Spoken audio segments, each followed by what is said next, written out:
Voy kelin poysha bugun obed qilib o'zami? Xo'la beojon hozir chiqibsizmi? Men sizga aytuvdim, 5-2 beling deb. Mana oyoq qo'lingizni boylab olgan bola. Biz ham bola katta qilganmiz, gapga kirmaysiz. Shu bola tiqqa tiqib ketsa sizga. Bola bahona. Voy obed so'zing, ana qo'shnimizning kelini hamma ishini qilib bo'pti obedgacha. O'rgansangiz bo'lmaydimi ya? Anayim, voy bo'shib qoldingiz, bo'yanasiz. Ishingizni qilsangiz bo'lmaydimi ya? O'g'lim kelishiga hay, biz sodda bo'lgan ekanmiz-da. Qaynatamizning oldida, erimizning oldida o'tirgan uyalardi.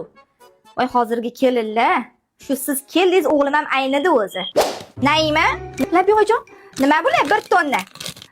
Anaqa bularga Safidan aytuvdim, yarim tayyor mahsulot ro'za oyiga bola bilan qiynalib qolmaydi-dim, oyijon.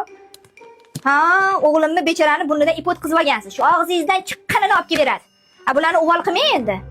Mazasi rosa shirin, lekin sizga ham yoqadi. Ha, bular o'zi shirinligini Safiyni, o'g'lim yomon narsa olib kelmaydi. Shukr qiling, shunday eringiz bor. Boshqasiga teganingizda och qolardingiz. Shunday qaynanangiz bor. Boshqa qaynalarga o'xshab yomon narsa. Bularni o'g'il qilib sekingina achitib tashamang. Otangizni puliga kelmagan. O'g'lingiz olmaganda elsiz o'tardimi? Voy, yo'q, xo'p deyman, bo'ladi, xo'p.